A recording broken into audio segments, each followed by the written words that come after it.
Hello দর্শক, আসসালামু আলাইকুম। আশা করি সকলেই ভালো আছেন। তো দর্শক, দেখতে পাচ্ছেন এই যে গাছটি দেখতে পাচ্ছেন, এই গাছটির নাম হচ্ছে শশা গাছ। এই শশা গাছটি আপনারা কিভাবে চাষ করবেন তার সহজ উপায় আজকে আমি আপনাদের বলে দিচ্ছি। তো বন্ধুরা, এই শশা গাছটি চাষ করার জন্য আপনাদের একটি জমি কিংবা আপনাদের বাড়ির পাশ দিয়েও আপনারা কিন্তু এই শশা গাছগুলো রোপণ করতে পারবেন। আপনারা বাজার থেকে বা হাট বাজার থেকে আপনারা এই শশা গাছগুলি আপনারা কিনে আনবেন। কিনে আনার পরে আপনাদের বাড়ির পাশে কিংবা আপনাদের চাষের জমিতে আপনারা সুন্দর করে এই গাছগুলো রোপণ করে দিবেন।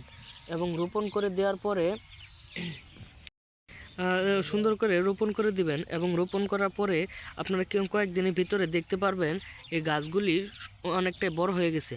যখন এই গাছটির ভিতর দেখবেন যে ফুল আসা শুরু করেছে, তখন আপনারা বুঝে নেবেন এই গাছটির ভিতরে আপনাদের ফল হবে। তখন আপনাদের গাছে যখন শশা ধরবে, তখন এই শশা গাছগুলি আপনারা সুন্দর করে এই শশাগুলি যখন বড় হয়ে যাবে, তখন কিন্তু আপনারা বাজারে বিক্রি করতে পারবেন, পাশাপাশি আপনারা নিজেরা খেতে পারবেন। এবং এই শশাগুলি খেলে আপনারা ঠিকমতো আপনাদের মেদ ভুঁড়ি নিয়ে চিন্তা করতে হবে না। এবং আপনারা এই শশাগুলি খেলে অতিরিক্ত মোটা হবেন না। এবং এই শশাগুলি কিন্তু প্রচুর পরিমাণে কার্যকারী। তো বন্ধুরা, আপনারা অবশ্যই এই শশা গাছগুলো আপনারা নিজেরাই বাড়িতে চাষ করে নেবেন। তো বন্ধুরা, আমাদের ভিডিওটি যদি আপনাদের একটু ভালো লেগে থাকে তাহলে অবশ্যই চ্যানেলটি সাবস্ক্রাইব করে দিবেন। ধন্যবাদ সকলকে, সকলে ভালো থাকবেন। আসসালামু আলাইকুম।